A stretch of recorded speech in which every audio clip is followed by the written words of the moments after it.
तो हमारे बच्चे और हमारे बीच महाराज जी देख सकते हैं सिमरिया से चलकर जो हमारे ये प्रोग्राम में शामिल होने के लिए आए हैं, एक बार जोरदार तालियां उनके लिए भी हो जाए, वो भी अपना कीमती। अब हमारे बीच हमारी बच्ची जो सुनाई हो आ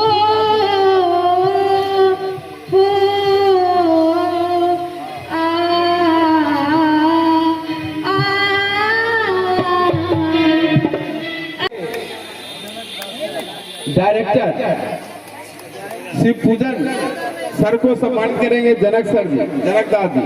मैं चाहूंगा, मैं अनिल सर से अनुरोध करूंगा जो बच्चे का सूची दे, कौन से बच्चे को क्या सम्मान कैसे करना है, और आप अपने स्तर से कार्यक्रम को बढ़ाएं। तो महिलाओं के विशेष प्रोत्साहन के लिए कई योजनाएं चलाई, वो चाहे साइकिल योजना हो, चाहे पोशाक योजना हो। इसके माध्यम से बच्चे प्रेरित हुए और पढ़ने के लिए उसमें एक उत्साह भरा है। और उसी का देन है कि आज इतने सुदूर गांव में भी कोचिंग संस्थान के माध्यम से हमारी छात्र छात्राएं मतलब बिहार में अव्वल स्थान प्राप्त कर रही हैं। तो मैं कोचिंग के संचालक को विशेष तौर पे बधाई देता हूँ कि आपका जो मेहनत है, बच्चों के प्रति जो लगन है, उसमें निश्चित तौर पे छात्र छात्राओं का उत्तरोत्तर विकास होगा और आपका परिणाम ही आपको सफलता की और कोचिंग दिन दिन रात चौगनी तरक्की कर रही है। शुभकामनाएं देता हूँ।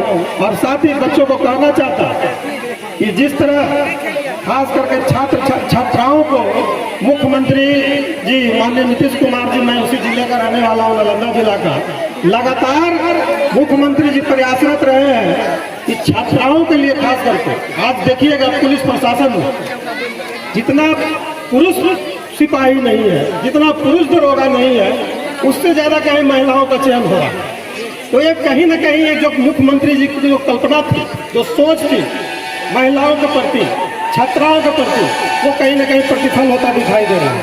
यही वजह है कि बिहार लोक सेवा आयोग में जो पीटी पास करेगा, मतलब शिक्षा के क्षेत्र में कितना दूरदृष्टि है माननीय मुख्यमंत्री जी का। ये सोच लीजिए कि जो बिहार लोक सेवा आयोग में पीटी पास करेगा उसको प्रोत्साहन राशि के रूप में 50,000 रुपये की राशि दी जाती है, और जो यूपीएससी में पीटी पास करेगा उसको 1 लाख रुपए की राशि दी जाती है। तो मैं कोचिंग के संचालक महोदय से कहना चाहूँगा कि बच्चों को प्रेरित करिए कि आने वाले दिन में स्नातक कर करके या बच्चे बीपीएससी की ओर और यूपीएससी की ओर रुझान करें। और जब तक इस गांव से आईएएस और आईपीएस नहीं निकलेगा तब तक इस गांव का सर्वांगीण विकास और जो रूपरेखा है गांव का, जो भी देख रहे हैं स्थिति, अगर एक बच्चा भी इस गांव से आईएएस बन जाता है, आईपीएस बन जाता है, डिप्टी कलेक्टर बन जाता है, तो हमें उम्मीद है कि गांव की जो भौगोलिक स्थिति है, जो सामाजिक स्थिति है, जो सामाजिक बनावट है, उसमें निश्चित तौर पर तरक्की होगा। और यही शुभकामना देते हैं खास करके इंटरमीडिएट क्लासेस के छात्र और छात्राओं को, और खास करके उसके जो शिक्षक हैं उनको मैं शुभकामनाएं देता हूँ। इस तरह का आयोजन करके बच्चों को प्रेरित करने का काम करें। बहुत बहुत धन्यवाद। कोई नहीं है, एक हिंदू है और हिंदू बन के हम सबको रहना है। और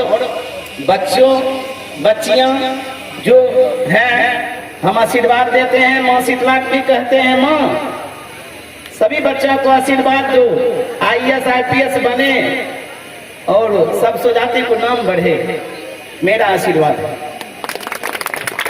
एक अच्छा नागरिक बनाती है, बल्कि शिक्षा ही आपको एक अच्छा इंसान, एक अच्छा बेटा, एक अच्छी बेटी, एक अच्छा भाई, एक अच्छी बहन, एक जिम्मेदार पत्नी, एक जिम्मेदार माँ, एक जिम्मेदार पिता, ये तमाम स्वरूप अगर आप शिक्षित होते हैं तो आपको ये सब कुछ शिक्षा के माध्यम से ही मिलता है।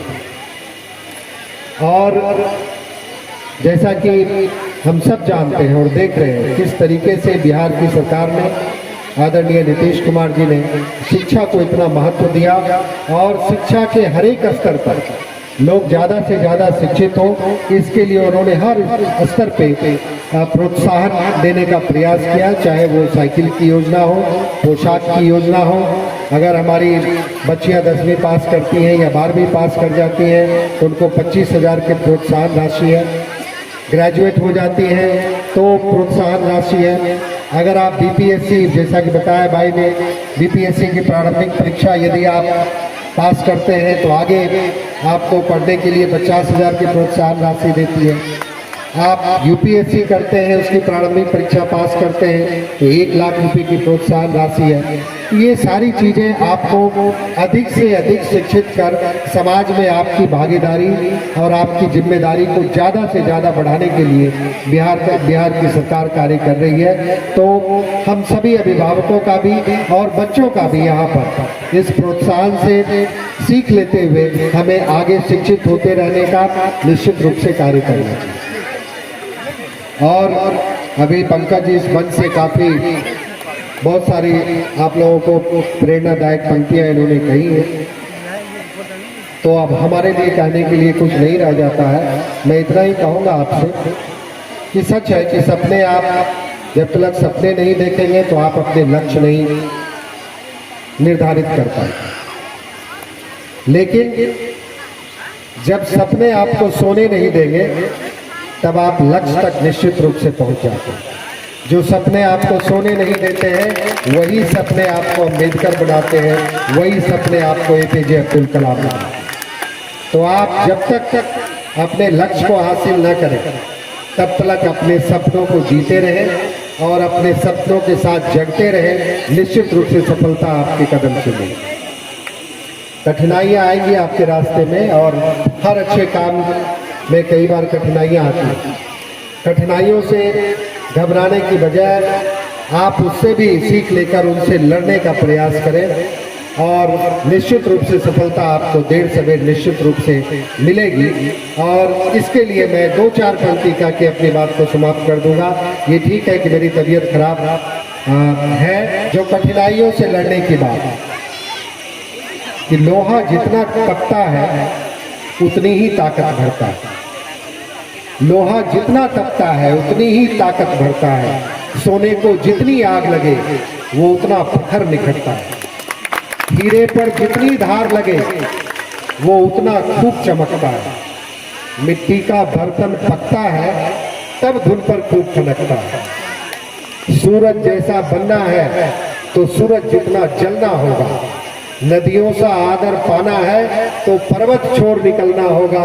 और हम आदम के बेटे हैं, क्यों सोचे राह सरल होगा। कुछ ज्यादा वक्त लगेगा पर संघर्ष जरूर सफल होगा। हर एक संकट का हल होगा, वो आज नहीं तो कल। आप किसी कठिनाई से, किसी परेशानी से बिल्कुल ना घबराएं।